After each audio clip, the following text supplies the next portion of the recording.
CS greetings, CS goers. I'm Extremes, and this guy that is with me, this handsome man, this dashing gentleman, is Skychief from Flipsid Tactics South Africa. How's it going? Pretty good, X. How are you? Yeah, pretty good. Had a good week. Been fun, and of course it's been rainy, which I hope nobody can hear because it's raining a little bit at the moment, and it's freaking cold. It is now 6 degrees outside. I think the last time I looked. That much? That much, yeah. Wow. Okay. Well, suddenly it became winter, and the land was chilled. No longer is winter coming; it is here, and we're all going to die. Well, this isn't Game of Thrones, but we're probably all going to die eventually. Yes, definitely. And yeah, talking about dying, when did your social life die and your esports life begin? Good God, I don't think I've ever actually had a social life. I don't know what that means. I'm just assuming it means something that's something to do with going outside and interacting with fellow human beings. But yeah, quite a long time ago, man. Esports or those days it wasn't really esports to us. It was just gaming. We were just the guys who were nerdy enough to take it more seriously than the other chaps. But quite a long time ago, man. Like straight out of high school, was playing on Psych servers and. Dota 1, we were like when Twilight started, more or less, for Dota, which for those of you that don't know is the infamous War 3 forums of Twilight Dota fame, which was run by Dean Nitrate and his brother. And there was the original cesspool of the internet in South Africa, and now it is just their Facebook pages which remain on our, and all of that cess has moved to out there. So yeah, it's been quite some time. Wow, okay. Well, just for those viewers who may not know, Flipsid Tactics South Africa is basically a South African branch of the International Flipside esports organization. They're an MGO based out of America. I mean, in Counter-Strike, which probably most of my viewers would know, they have a CIS team, and CIS means basically the central states of Eastern Europe and Asia, so to speak. So it's all the stands and the ANIAs. is CIS and Russia, and then they're there too, and the VIAs as well, the Yugoslavias. And oh yeah, that's true. Huh? So it's, I mean, that's where their team is from now. I mean, they got World Edits and Blade. I think Electronic is the new young guy on the block. It's a pretty good team. They've been a Legends team at various points from finishing top 8 at majors. So there's quite some pedigree for Flipside as an organization in CS:GO. Now you've got a CS:GO team locally, and then there's also the Dota team. So I mean, there's quite a lot that you guys have done in a relatively short amount of time. So that's kind of just so the viewers know, because I suddenly just dawned on me, maybe somebody doesn't know who Flipside Tactics South Africa is, which is crazy because I mean, again, it's a big international organization, and I think we're privileged to have an international organization involved in the South African scene as an MGO. So. Let's talk a little bit about your career as a Dota player prior to becoming the manager of Flipside. I mean, you were a Dota player for a bit, yeah? Yeah, it wasn't anything prestigious, to be fair and honest. I did have a couple of teams with some guys who are still around in the scene today, even. I think one or two of them may even be Masters players now, I'm not sure. But I have played at various points in my life at a competitive level, mostly just in telecom things, been to a couple of LANs like Carnage and OC back in the day in Cape Town and those kinds of things. But yeah, I mean, I was not into CS until literally the last, let's say, 24 to 36 months at all. It was something that I played. It was fun because it was an FPS, and I like FPS. I actually did play Battlefield 3, funny enough, semi-pro in the UK when I was living there. But yeah, it's been almost entirely Dota, and some Heroes of New Earth between Dota 1 and Dota 2. That's it. So just a little bit of DGL ladder experience, that sort of vibe, yeah? Yeah, I played in, I don't know if it was Prem or First Div, I can't remember, but like for a little while, which was tough because it requires a lot of dedication to practicing and stuff, which I'm a gamer for fun, first and foremost. And it was quite difficult to breach that gap between fun and being serious. I don't know. I can't have fun if I'm not being serious. Like, I'm a gamer for inflicting pain upon myself, it seems. Yeah, we're all a little bit sadomasochistic. Although, in my case, that's probably an allegory for my whole life in general. You know, it's like, hey, I exist to make videos to inflict pain upon myself. You know, not really, but yeah, such as it would seem so. I mean, you've seen some of my stuff, so it's what I do. Hopefully, this video isn't painful. I'm feeling good about it so far. Let's see where it takes us. So, I mean, how did you get started as a team manager? I'm assuming the first team was probably IFG, Infinity Gaming, yeah? Yeah, I mean, I'd managed my own teams before that, normally like starting them myself and making friends and doing the DGL admin side. And to be honest, I mean, if we really look at it, like team management in the South African sense has only really just started to become actual team management. It used to be your team manager was the person who was dumb enough to sit and do your DGL page admin for you. And, and write. I used to do that. Yeah, exactly. And write tickets to Moon Cow and ask him why did they ban you from this and why is this guy doing this and la la. So it's not my team management experience only started really halfway through IFG in any seriousness, which was. I mean, I was with I was myself and Barry. I don't know if anybody remembers good old Barry, Sam Crow. To those of you who might recognize his nickname, who's now in Australia. But yeah, 2 years into IFG, started doing any kind of actual team management, like flying guys around, getting them to tournaments, and making sure that they had a place to sleep and they were fed and looked after and stuff. I think the first guys that anybody will know. That we were doing that for would be guys like Adestam and Phalanx, the Dota 2 guys who are now between APG and XTC, if I'm not mistaken. So yeah, those were our very first charges as managers, and taking them to events and getting them to sleep on Barry's floor on mattresses and 60 cans of Monster a day kind of vibes was where it was at. Wow. So I think in CS, if I recall, your best result at IFG was it second in 2014 at DGC. Is that correct?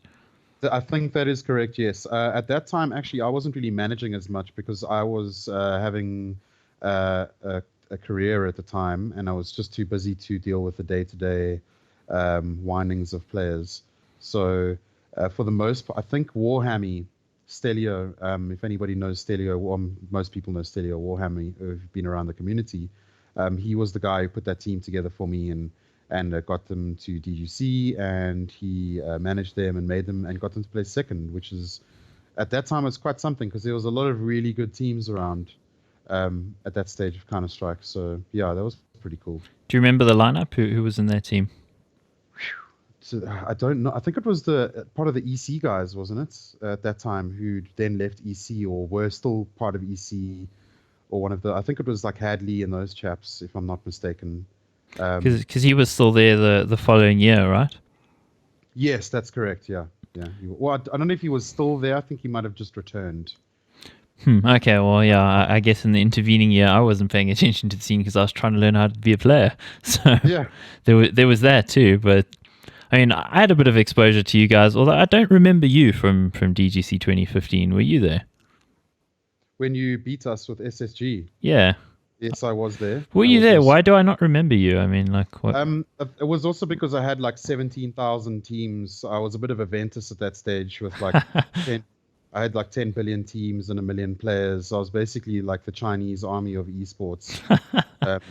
At that stage, I think I was between my League of Legends team and a Dota team and a Hearthstone. a Heroes of the Storm team and a Hearthstone player and a this and a that, and so it was quite difficult to meet anyone in CS because at that stage I also wasn't super into it. I was only really getting sort of interested because of James and those guys who were Zero Chance. Yeah, with Zero Chance, who was back with us at that stage. So he was kind of like.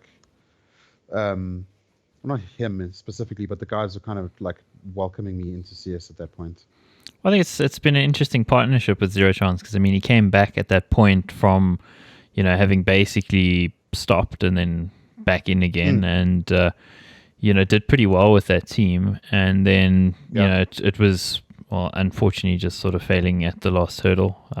Me being one of them, I guess. Sorry about that, but I mean, he's back with you guys again in Flipside at the moment, and so far it's been really successful. So it's pretty cool to see there's sort of like a certain synchronicity to history with you guys. And something I just like to say as well is I must say your guys at that point were absolute gentlemen with my team, because one of our guys had a flat tire and his phone died, and all this cuck is Oh yeah, I coming remember from that. Centurion, Yeah. so we didn't even know where he was. And despite all the times we got DDoSed and had to restart the night before, when we did actually come the following morning at some ludicrously early hour, then poor Josh wasn't there, and you guys waited. So, to Hadley and James and all the guys, I mean, it was really amazing of them to actually wait that long. So, absolute gentlemen. Yeah. Well, listen, I mean that the cool thing is that to this day those two gents like are pretty stand-up guys. Just personally, never mind just out of the esports context. Like James is a pretty good guy who I've got a lot of love for. He's done a lot for myself and for the rest of the team, whoever's been in our team, and Hadley as well. Like uh, I I genuinely don't have a bad thing to say about Hadley either. Like he's probably one of my favorite players. Has been since he first played with us, and I'd still really want to see that guy succeed and see us somewhere as a repayment from the scene unto himself for his long years of very hard service and many shitty late nights. I think that's an issue for anybody who's involved at that level as he is. But yeah, I mean, Yeah. great dude. I like him a lot. I don't think he likes me a lot right now, but that's a completely separate issue, I guess. We'll move on from that one. Yeah, But yeah. yes, I mean, let's talk about F3 then. F3, and that kind of leads into the launch of Telco Masters as well. Yeah, I don't know how many people actually know the real story, but I guess I'll tell it as brief as Do possible. it. So yeah, so IFG was a thing, and IFG was actually invited to Masters. It wasn't Flipside. Um, I think it was Zip originally that got in contact with me, but through Dan's recommendation, because I can't remember exactly how it happened, but Dan, I have to give Is that him, spoof, Dan? yes, the spoof, the one and only. Spoof. Um, yeah, he came to me and said, "Listen, why don't you take Flipside as a brand? It's an international, well-recognized brand. It's got a lot of clout and a lot of pull potentially down the line, and it would be a good business opportunity for myself." So I took his advice. Thankfully, took his advice, and I got to say to him that I mean, it obviously changed my life somewhat, and a lot of the players as well, and I'm sure other people's lives as well. Yeah. So anyway, it was. Spoke to Hector and Dana from Flipside, who are two of the owners, Dana Kawara and Hector Rosario, who's Frost and Wubs. And they told me that they felt it unfair that they didn't get invite to Masters, because Masters at the time was saying it was because of people's brand power, not necessarily only their performance. Yeah, that just seems a Um, little laughable in the yeah, sort of framed as you just said it, with all their yeah. international brand power. But Which mean they should have been. I mean, essentially, let's be honest. At that point, they would have been invited first if it was based on brand power, because they're the biggest brand. Bravado being a second, but quite distantly so. To be honest, I mean, I know that Andreas. I no disrespect him. He's got massive hopes for his brand, and I support those. And he will be big one day. I'm 100% sure. But Flipside is just I mean, it's a legends team, you know. it's a So big COD anyway, team as well, right? I think they used to be. They Not also used lately, to. but Yeah, yeah, there was. historically. Well, we've also got a World Championship Rocket League team. We've got some of the best, and also proponents of Flipside Business manage most of the fighting games scene and series in America. They've got I mean, just the two individuals of Dana and Hector have a massive amount of pull and weight inside the esports community in general in the United States and elsewhere. So it was like a really sick opportunity, still is, and it's something we're working on like very heavily at the moment. But yeah, so they got in touch with me. We requested a rebrand from the Telcom guys if they'd accept us as Flipside Tactics instead of IFG, which they did on certain conditions, which we fulfilled. And then it was the launch, which was, I think it was February. Was that launch 2015, 2016? 2016. Yeah, Yeah, 2016. It was like, yeah. was it late Jan or early Feb? I Somewhere think it around was there. early. Yeah, it was early February. It was. I remember it was. Yeah, it was definitely early Feb. Because we started almost immediately after that with the qualifying game, or not, it was a couple of weeks, but after that with the qualifying games and seeding matches and things like that. But yeah, so we launched as Flipside. which was pretty awesome. And then I did our first DGC or DGC rather, our Masters season, and then came fourth at Masters at the end of last year. I think you guys were the sort of surprise package for a lot of people. I don't think everybody expected to see you guys up there with, bananas with the special half gloves and, all of that stuff going on. Yeah, those hobo gloves will forever live in my memory. I can't shake them. As much as I shake my head, they don't want to fall out. Yeah, the more I'm not sure whether what will stay with me more is if it's the smell or just the look of the hobo gloves. There was a smell. I never got close enough. Yeah. Brad, listen, sweaty gaming hands inside woolen gloves is always in a box, because they were in a booth as well. Listen, I'm going to be honest with you. Those booths did not smell great beforehand, so it might not have been Brad's gloves. Brad, I apologize if I've insulted your gloves, but. Yeah, well, I also can't confirm or deny the gloves thing, because I bumped into Brad on the first day, and it's just when your team showed up, I was talking to Brad, and I don't know where the rest of the guys were. We were standing at the Tarkom stand just having a chat and whatever, and he's wearing his gloves, and I was like, dude, I'm going to wreck you for those gloves on the broadcast, right? And he's like, yeah, he knows, it's cool. And he smelled just fine then, but I guess 3 days later, gloves can get a little bit fruity after all that hand action. Fruity indeed. So, you guys, as I said, you were the surprise package there in terms of the results. I think people were thinking it might be, fourth place. It might be one of the other names. APG were the guys who kind of went out unexpectedly early on. There was WRG who were looking pretty strong coming into it, and then also XTC as well. Oh yeah, XTC also. There were basically 3 teams there who a lot of people would have maybe put ahead of you guys, but you guys did an incredible job. And continuing into this year, which has been interesting with the CS team, has been again that you guys have been underestimated. I recall right at the beginning of the season, probably it must have been February or March, I did an article with Good Luck Have Fun, where they asked me what are the most exciting teams to watch, who will be the most exciting to watch, and I kind of named you guys and XTC, and the 2 names that were kind of left out of every preseason article, as to would you do well or not. And I just looked at the pieces that you guys have got on that Flipside roster. Obviously it's changed a little bit since the beginning of the year, but the individual components are pretty damn good. And I think, with Zero Chance there again, as mentioned earlier, such a good leader, so much experience, a little bit of international experience with energy as well. The guy definitely knows how to pull a team together, and we've seen that. Mega 8, you guys did incredibly well. I think also 4th place, fourth place, was it? Yeah, narrowly. I can't remember if it was narrowly. I might be speaking out of turn there, but I think narrowly losing out to energy as well. Yeah, I think you guys ran them pretty close on, was it Overpass, and then the second map they stomped on you guys a little bit. There were a few boot prints, but it was a good showing. And you were the only guys aside from Bravado that really gave energy a hard time, I think, which is also something to be pretty proud of. And then going into medal state again, just a great result from you guys. Yeah, thanks, man. It's like, the thing is, we're one of those teams who are on the cusp of brilliance, but need that special something to get over the hump, because we don't. It's called Adderall. It is, yes, you're right. We don't really offer the same things that teams like Energy or like Carbon did last year, where there are these young run and gun aim guards who don't require expert levels of strategy or utility usage or forethought to win rounds of CS. They can rely on one of their players getting a couple of really good frags out of nowhere, or from being super aggressive, or doing something out of the ordinary that you wouldn't expect. We're one of those teams that has to rely on putting in hard work.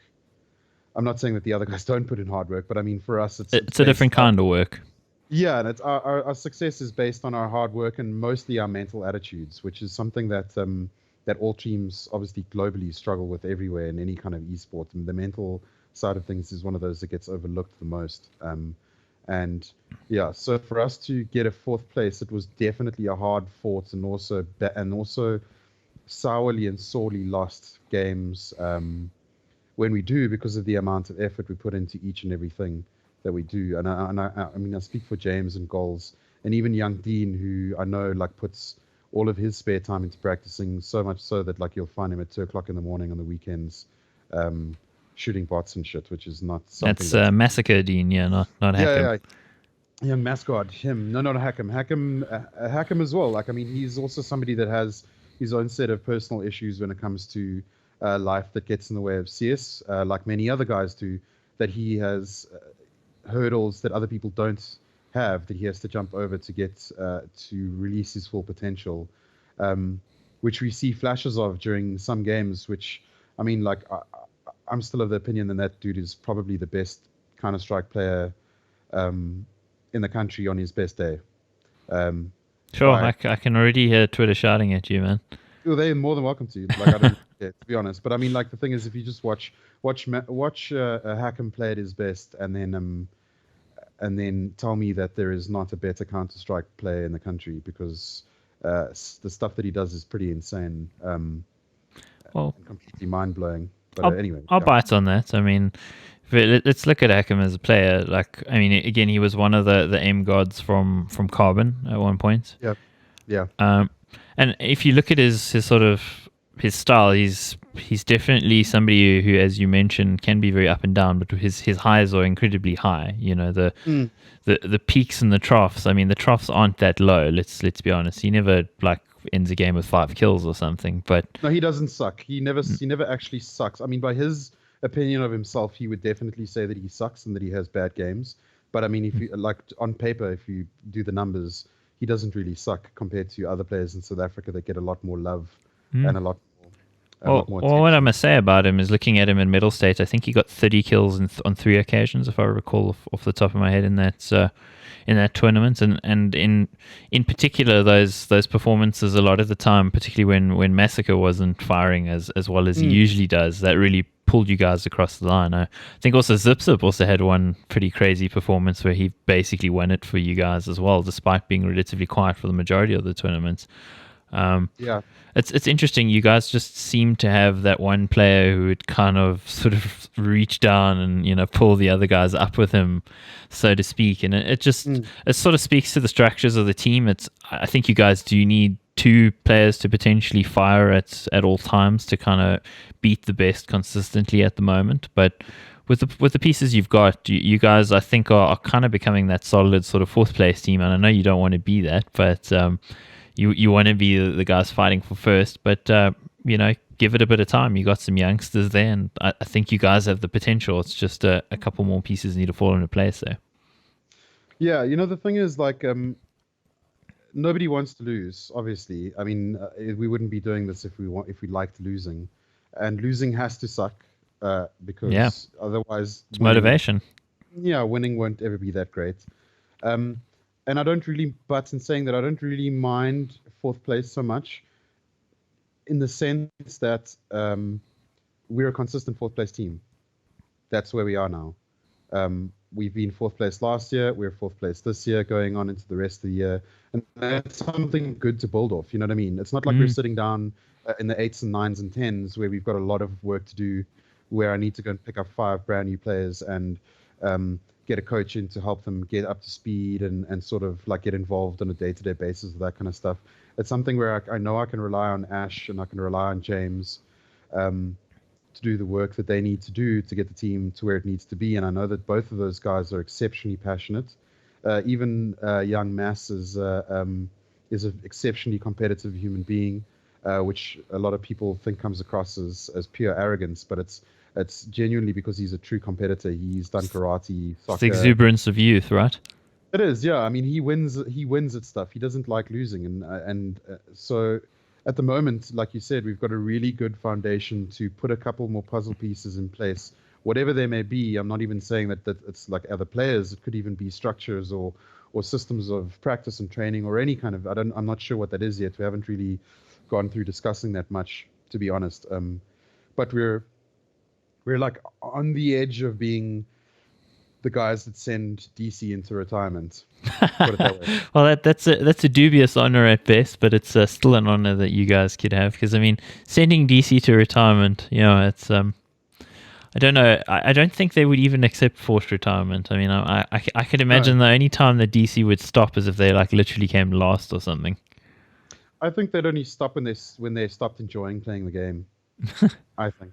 Yeah, that makes sense. I was just joking there, but yeah, I know when it's just not possible to play anymore because like wheelchair arms are not space enough to move a mouse around. It's a bit of a problem with these chairs that have the sort of like armrest kind of things going on. Your arms up here. It's it's a little difficult. I mean, wheelchair armrests definitely aren't computer compatible, as it turns out. But yeah, we're talking crap now. But yeah, listen. I meant no disrespect to the DC guys. I remember actually I said to, I think it was Inson last year at Masters, I was like, I'd love the honor one day of sending you guys into retirement. And it sounds like I was being cheeky or rude in a way, but I meant it very solemnly, kind of in a way. I think I was a little bit emotional at the time, and I was just like, because I think at that time hand on heart, yeah. Yeah, at that time I think they'd beaten us, and I love Alistair as a manager and as a person as well. He's a pretty cool guy. So I think I said to Inson and them, I was like, I'd love to have the honor of sending you guys into retirement, and not one of these shit kids sending you guys into retirement and being aggro about it. It would be like the royal send off with Hail to the Chief playing and the 21 gun salutes, and I would kind of think of it like this, dude. What if you had like a Viking style funeral pyre where it's a wooden longboat that we pile with all the computer components and their mouse and all the kind of those like little mementos, the headset, the everything, and we just set it alight and then sort of push it off, watch it just go into the sunset in the Valdam, and then it bumps the other side because it's the Valdam. But that scene from Game of Thrones where the arrow that gets shot into the boat, the flaming arrow misses like 6 times because it's too far away. Yeah. And then bumps the other side and never actually catches fire. See, well, that's a sad one, but I mean, we could also put it in the space of a bad movie that was about a good book about Vikings, The 13th Warrior with Antonio Banderas. Antonio Banderas. That was a cool movie. Yeah, that was pretty cool. I mean, it wasn't the greatest movie. It was a pretty good book, but yeah, there they got it right. The arrow actually hit it. It was good. It was beautiful. It was, but then the Game of Thrones thing was sad. Sad. Sad. Donald Trump. Yeah, I can't help it. Sorry, had to bring it out. So talking about slightly humorous, stupid things as we are right now. Well, it's quite funny. I mean, I don't know if Prof wants me to relate this. Maybe I'll even get it wrong and it'll sound awful. But we in the one game, I think it was on Cash. It was BVD versus F3, and there was this sort of moment where it was you guys were on T side and Bravado on CT side, and Sonic had just pulled off like a crazy round where he got, I think, 3 kills in mid with an AK that he'd picked up off you guys the previous round, and he got some crazy headshot on Massacre, and Massacre dies, and he comes back the next round, runs exactly the same angle towards the exact same space where Sonic still is waiting, and he just taps him with the crispest, cleanest headshot. And puts him down completely. And I think in chat he typed, "They know me for my one taps," and I was just like, "This is so cheeky. This is so fantastic." But it was an amazing shot. I mean, I was casting it. It was amazing. When we went to the break room in between maps, Prof sort of like relates to how he thought of it. He's like, he just imagines Massacre thinking to himself, "No, screw that. I'm gonna go and do exactly the same thing as I just did where I got wrecked, but I'm gonna wreck you." And it's just this sort of mindset. So he says to his teammates, "Hold my milk," and off he goes. It was just hold my Ross. It was just great. It was one of those great moments. I mean, it's funny if you're there with Prof, but it's just that just kind of shows his attitude as a player. It's this audaciousness because he's young and because he feels that he can do it. And I think for you guys, it's great that you guys have invested in a guy quite that young, because I mean, a lot of teams wouldn't be willing to do that, especially considering the reputation he had going into it. But so far he's turned out to be an amazing pickup for you guys, and I think all that you're lacking from him at the moment is that sort of consistent level of frags, because he's kind of like Hakim. He either drops like a pile of kills or he's okay. He's never bad, but I think his skill ceiling is amazing, and I'd say in the next 2 years he could be the best player in SA as well. Yeah, man, the thing is, like, that kid has an exceptional amount of potential, and I don't really want to oversell him for fear of other managers. Yeah, he's terrible. I would. Yeah, he's crap. He sucks as a human being. He can't shoot for shit. He has no idea about CS. He's actually a Dota player. But no, really, That kid has got it's difficult. How do you tell a 16-year-old boy who has absolutely no clue about the world yet, and who's going to disagree with me now about me saying that, but only realize what I said was true like 6 years down the line, maybe even longer, Yeah. that he potentially could be like one of the best CS players in the world. Not even in South Africa. Just ignore South Africa completely. He genuinely has a natural talent for Counter-Strike and esports in general, I think. How do you tell that kid how to be the best without being his dad? Do you know which he has one who is a very good father figure when it comes to him being a competitor. Is very like forgiving and allowing and helpful in that regard. And like he plays against Sonic regularly. Sonic is someone that I think he looks up to and is a friend of his. And Sonic at his age had a shitload of potential, but I think that Massacre might have the one up on him because of the time at when he started to play CS and competitively. Sonic was obviously with a couple of really, I think he was with F3 even before I was around at some stage with JT and the guys. But Massacre I think he genuinely does just have this like ridiculously high skill ceiling that he won't even realize until he's like 21, 22. Yeah, well, that's typically, I think, in Counter Strike what we've seen, where that players' sort of prime is in the early 20s, you know. And I mean, again, you look at a guy like a Neo or a Forest or whatever, they're still able to occasionally pull off the crazy stuff. But the best guys in the world right now are at that sort of 20 to 22 sort of age gap, with the exception of Simple, I guess. I think he's still under 20, is he? But Is he? Is he? I don't know. He is. Yeah, Is he? I think he's 19. I think he's like 19 or 20. Yeah, but he was like a prodigy. I mean, he's just, or he was a cheater, one of the two. In fact, he was, but his ban period ran out. But that's another. Yeah, that's another subject. Jeez, I just keep scratching at these things. I really, really should not be scratching at. And sniff. Scratch and sniff. Yeah. I just did that.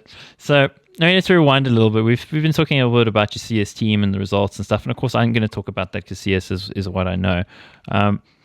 There was a bit of controversy around you at ESWC 2016 with the qualifiers at, I think it was at the Cape Town International Conference Center at EGE. There were some people throwing things at you on social media. You were throwing some things back. And I mean, maybe people remember it, maybe they don't. But I think maybe in some ways you've sort of carried a bit of a reputation for being difficult from that. I mean, do you want to talk a bit about that, the whole situation?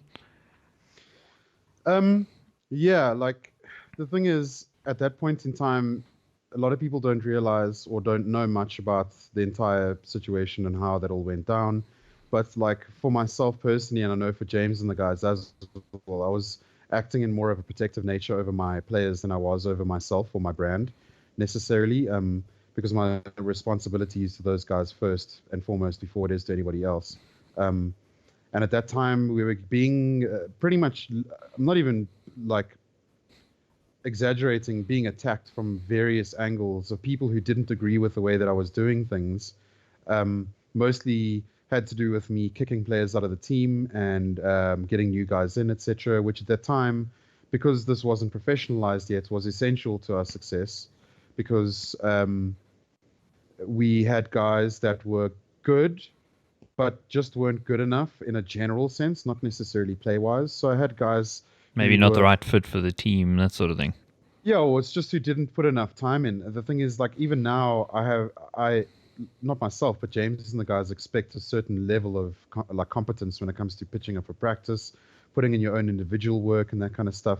So I was letting go of people who I didn't feel had that in the long run, and rather make the decision then before we actually started earning any real money and being broadcast on TV, than do it now and these times where it becomes much more difficult and much more of a public thing to kick a player out of your team, as we well know, because I mean, people have been having a massive poo for the last 2 weeks about these kinds of things, and will continue to do so until we all realize that we're now professional sports people.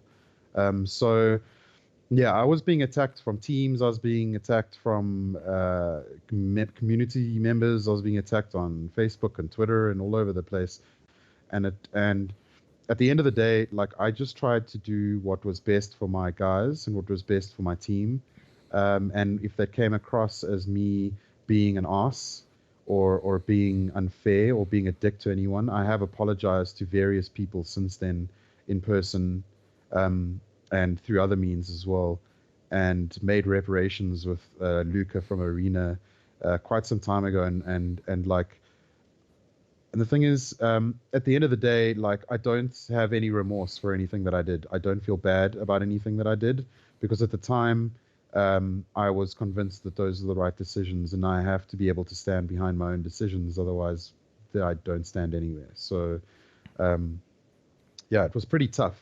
Especially the social media, the salt that came out of that affected the players very heavily, going and sitting at ESWC and having to compete at that event and do well there, while being berated by every troll in the community is not easy.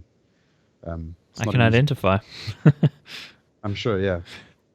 Yeah, well, it's always difficult with that sort of thing, but I think you need to be. I think it's for any player right now, or team manager, or whatever sort of function you have in esports. If you have social media and you're involved with it, you're going to have a certain amount of things flying at you that you may not appreciate, but you have to be detached from it. It's part of I guess, again, as you said, the move to professionalism. But I mean, 2016 we weren't there yet. We're still not there, but we're a hell of a lot closer. So yeah, the other thing is I learned a lot of lessons from that experience, and I mean I learn a lot from any experience. I'm one of the kinds, like my dad told me when I was a kid, to steal with my eyes. I'm one of those kinds of dudes who learns from everyday things, not just from going to university or getting told by someone how to do stuff. So, I mean, since then, our social media has been like one of the best in the country as far as esports goes, because I'd agree. We learned that we're not professionals yet. So being negative on social media on a group where you have like 30 active members doesn't really mean anything, and it's not actually as important as those people feel it is. So using those kinds of things to your advantage, which is what those guys were doing to us at the time, is something that's beneficial. Just as long as you're not actually hurting anyone in the process, it's not really a big deal.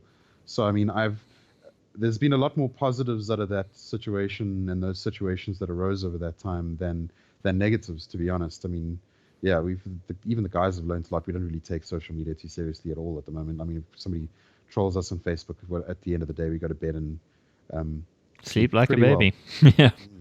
Got to do that, man. It's got to be detached. Got to be detached. Yeah, absolutely. As long as no retinas get detached, because that gets a little bit difficult. But yeah, nobody gets choked on the stage at an esports event. Yeah, invoking the ghost of Richard Lewis, are we? Yeah, the ghost of Richard Lewis past. Yeah, dream inclusion of poker. So I mean, there was that whole thing, and that was a bit of controversy about you guys, and I still think there's been some reputational thing that Flipside are a difficult bunch of people or something going forward, and for those people who still hang on to that sort of way of thinking, I guess for them, they might have felt that your guys' withdrawal from Telkom Masters a little while ago may have come across that way as well. But of course, we know that was a long time in the making, potentially. Yeah, I mean, listen, it was something that when I heard about the ESL, it was something that was very much in the forefront of our minds, discussing that with the United States guys, and trying to figure out a way forward for us, and like being a South African team and looking 5 years into the future in esports is difficult enough as it is. Esports being this super agile, high growth rate industry. And then also trying to figure out what your team wants to do and where the brand is going to go and what's going to happen. Those decisions, they take some time. So, I mean, it was a good couple of months of talking about it before we even got to the point where we mentioned it to anybody at all from Telkom. I know there was rumors going around for some time, some of them based in truth and some of them just absolute nonsense, obviously, because we live in that kind of world now where nonsense is fact. Fake news, folks.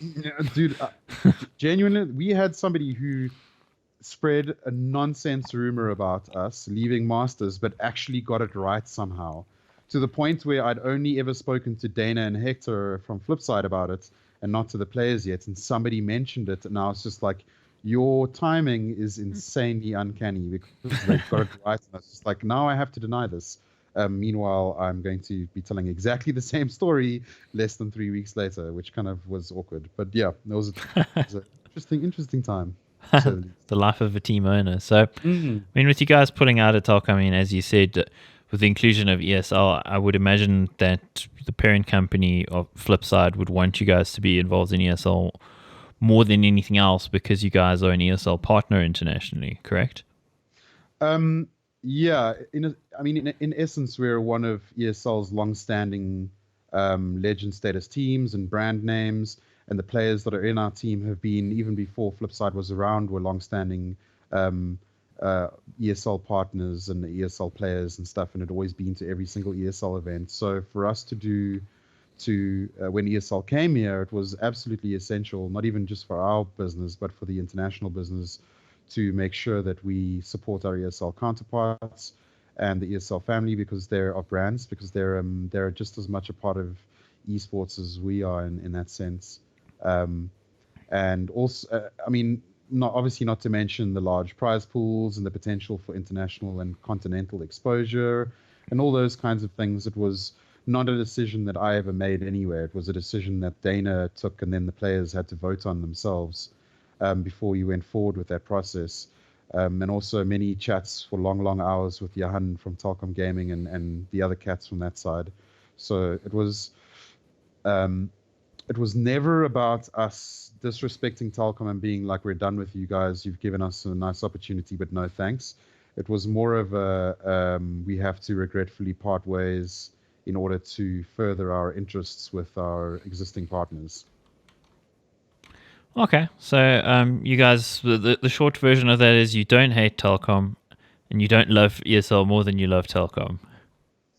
Well, I don't hate Johan van Backstrom, and I don't hate Rob, and I don't hate Mooncow, and I don't hate Cambridge Mokanyani, the new CEO, who is quite an amicable gentleman, I must say. I've heard so, yeah.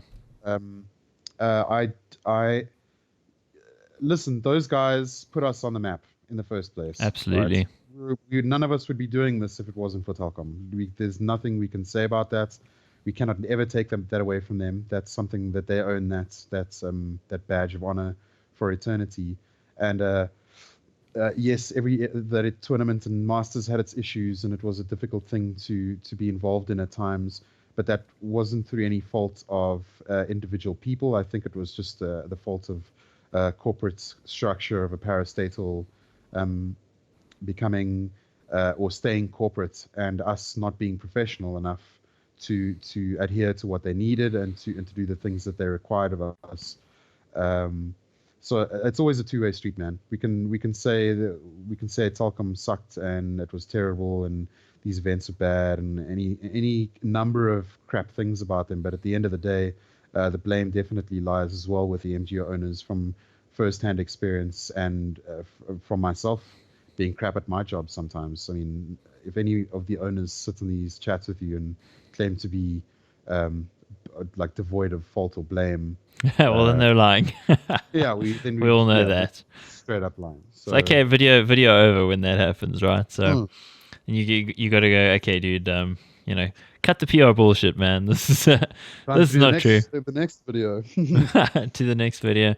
Yeah, I mean, it's interesting when you talk about your reasoning there, because I think a lot of people just went, oh, well, Flipside aren't doing well in Masters right now, because I mean, at that point, you guys were like 7th or 8th or something. Yeah, we were last. Yeah, you were dead last. Oh yeah, you were 10th then at the time. So it's like, oh, they're not doing well, so they're just like deciding to go screw it. And I mean, that just shows a very limited view from fans sometimes of what's actually going on. I think part of it is that in this industry we don't put out enough information, so people do speculate, but which I'm trying to change a little bit. But there's only 30 people getting that information at any one time anyway. Yeah, exactly. And most of those guys are players themselves in Masters, so we tend to have created our own little echo chamber of information where we all telling each other behind closed doors what's going on, and then going onto Facebook and shouting at each other immediately afterwards. Meanwhile, we all already knew what was going on.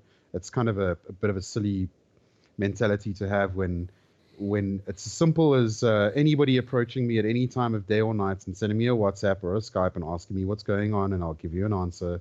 I've never told anyone to piss off because I don't want to give them info, and I don't think any of the other managers have too. But it's this illusion of size of our community and the depth that it reaches that gives us this weird sense of internationality, if you know what I mean. Mm-hmm. We treat the scene as if it's American or European or both at the same time. Meanwhile, we're a couple of hundred blokes, not even amateurs. Yeah.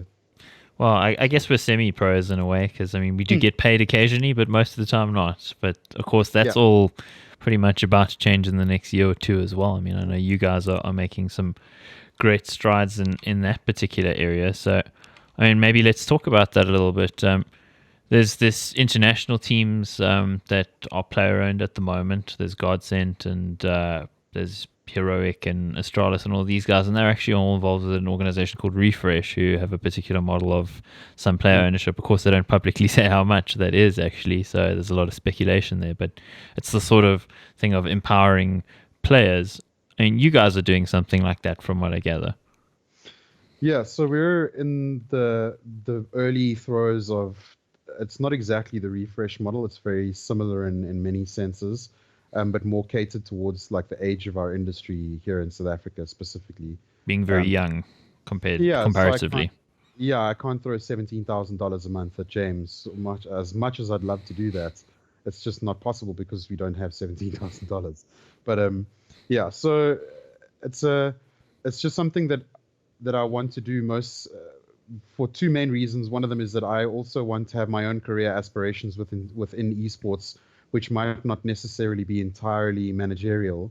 I'm sort of heading more in towards the marketing side of things, and moving away from the day-to-day micromanagement of human beings, and being a glorified house mother, which I've been for the last couple of years, and moving more towards empowering the players, like you said, and giving them some control over their own destiny, and also something to call home. I think one of the things that all of the managers, most of us, not all of us, but most of us have failed at in the last couple of months or years, is that we haven't instilled any kind of loyalty in our players. And guys forget that doesn't only require cash money. I want to give the guys that have shown me loyalty over the last couple of years and show them some loyalty back by giving them a platform to work from. So Flipside is not my brand. It's not. It's owned by Dana and Hector and those guys from overseas, but it's not. The brand belongs to the people, if in that sense, you know. I mean, people who are fans of the brand and who wear their clothes and go to events and watch on streams, and the players themselves. That's who really represents your brand for you. So, I'm going to be giving a lot of power over to two of the senior players from the CS side. And also on the Dota side, I'm going to be giving a lot of power over to young Stickerlish, who's a community stalwart and a much-loved human being throughout Dota and CS. And his sister, Gabby Brondani, who was the PR person for Metal State, I think it was, if I'm not mistaken. Oh, wow. I'm basically just looking to make sure that these guys have something for their futures and not just prize money, because prize money is kiff and it's nice to have. But if these guys like Massacre has any hope of being an actual professional one day, he's going to need a place to call home and a base to work from in order to do that. And I mean, Andreas is the perfect example of that. He's instilled this exclusivity about his brand and this like very deep felt loyalty to it, not just in the sense where like I support Man United, but as in somebody who lives in Manchester, kind of like loyalty to Bravado, which has been pretty amazing to watch happen. And I'd like to do the same thing for my guys, just in maybe a slightly different sense. Yeah, I think that's a really encouraging thing to hear, and I think a lot of people might be quite surprised by that. So, but I think that's amazing. So I'd love to see how it all turns out and plays out and everything. And of course, if James can have a successful farm, I'm sure he can farm a successful team, right? That's it, man. Got to get those pairs. Wow, that's the wordplay that's possible there. Is like I feel like I need to walk away from that one right now. Yep. Dodge that one. Yeah, it's late at night, so we don't want to go there.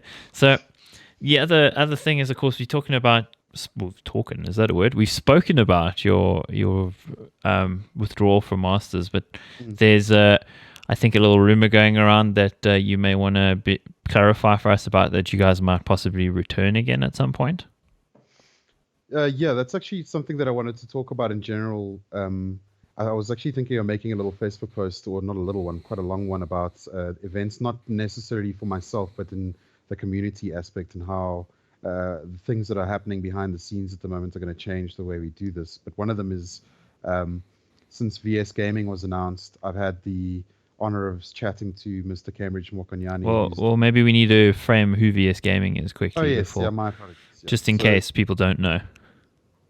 So yeah, it's VS Gaming or Versus Gaming or Vice Versa Gaming or Versailles Gaming. I'm not sure what the acronym is yet, but they were once Telkom Digital Gaming League and have now, or actually no, we go a step back. They were once Inside Half Productions, which was run by Johan and partners, and then became Telkom Digital Gaming Masters and Telkom Digital Gaming. Acquired by Telkom, yes. And now have been rebranded and renamed to VS Gaming or Versus Gaming or any of those other ones. Yeah. Whichever it may be. I think I need to get one of the Telkom guys, maybe Rob, on a video and have a chat with him about that, so we can figure that out for once and for all.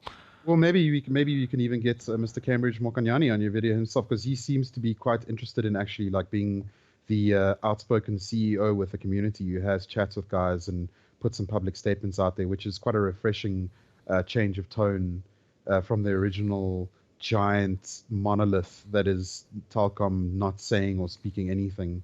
I don't know if you remember that movie Never Ending Story with the two giant statues that shot lasers out of their eyes. They remind me of that exact thing, where there's this giant thing standing in the middle of this desert that if you dare approach it, you may meet your fate unless you're true of heart or whatever.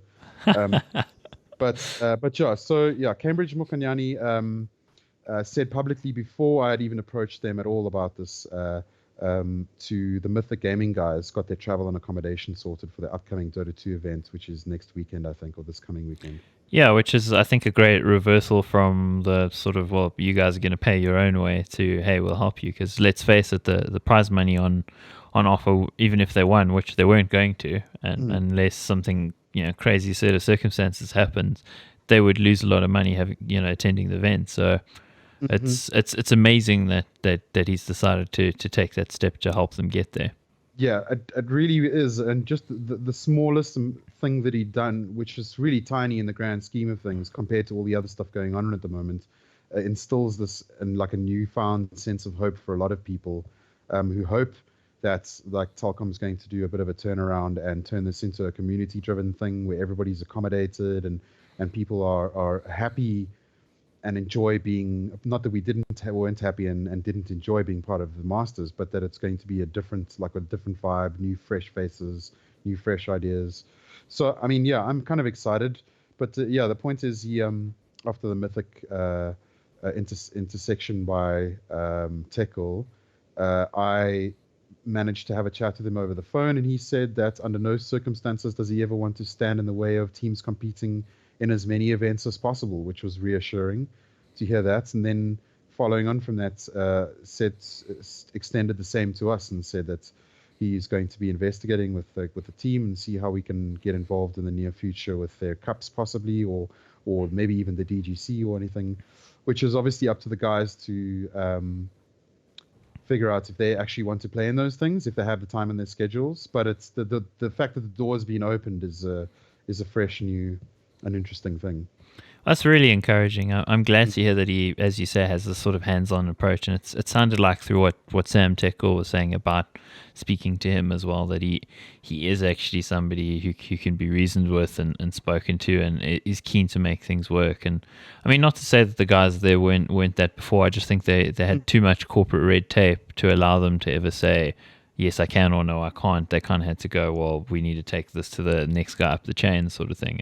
And that's a big corporate. That's what it is. So, I mean, it's not casting any aspersions on anybody, so to speak. But yeah, for sure.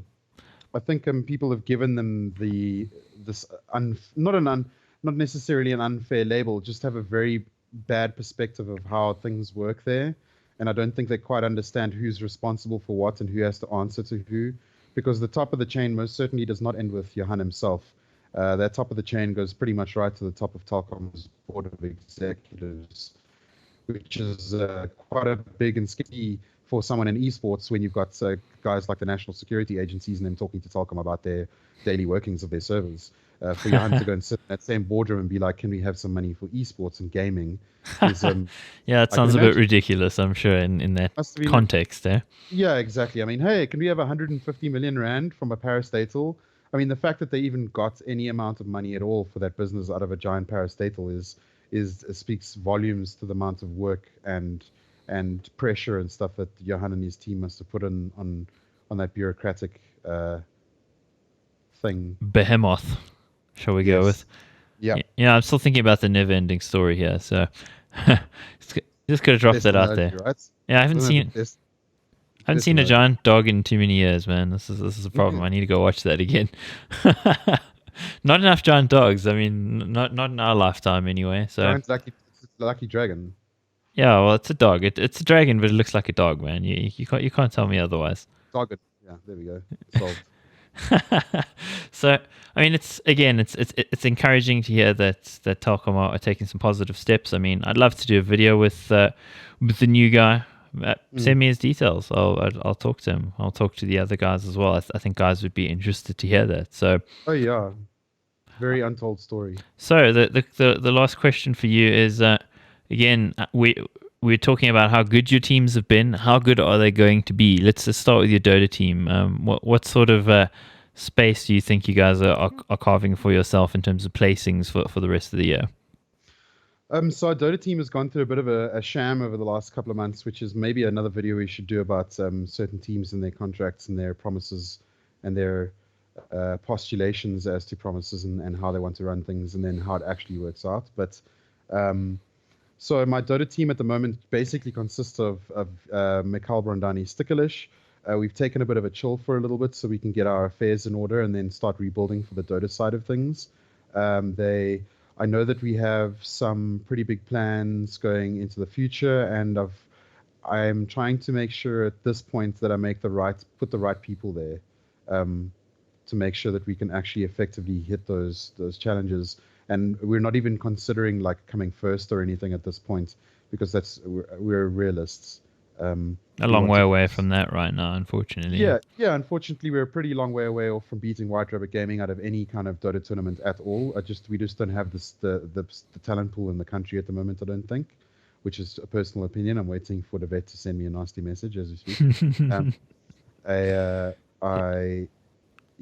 Dota is kind of like in a constructing phase. We're kind of just trying to build some systems in place and get the right people in there before we can start putting a team together. And then on the CS side of things, in a similar sense, but we have a really good foundation, as we said earlier, to build from. So we're going to evaluate after these first couple of weeks of ESL and see where we are, and then try and make some decisions on where we're moving team-wise and that kind of thing. So, but always, first and foremost, our highest goal at the moment is to make sure that we can beat Bravado consistently. And we won't accept any praise for anything less, to be honest, because if that is not your highest aim at the moment, then you're just going to not finish first ever. I'm sorry to say. Yeah, well, I mean, there's also the potential new threat of energy now with Black Poison there. I mean, he may not stay for forever. It's sort of like a trial kind of thing, from what I understand it. But yeah, they're probably going to bump up a level or two if he can, kind of pull the players together, bring to bear his experience and that sort of thing. So I mean, it's kind of been. There's you guys in fourth. There's DC there, who's sort of third, who can take a map off the other guys occasionally. And then there's Energy, who definitely can take a map off Bravado, but they can't beat them. And then you have Bravado. And now I kind of feel like there's maybe some potential that Energy could challenge Bravado. I don't know if DC without some major changes would, be able to bump level. I think you guys can leapfrog them, but if Bravado and Energy sort of push each other to ever higher extremes in terms of level, I mean, you guys may have even more catching up to do, which is a little scary.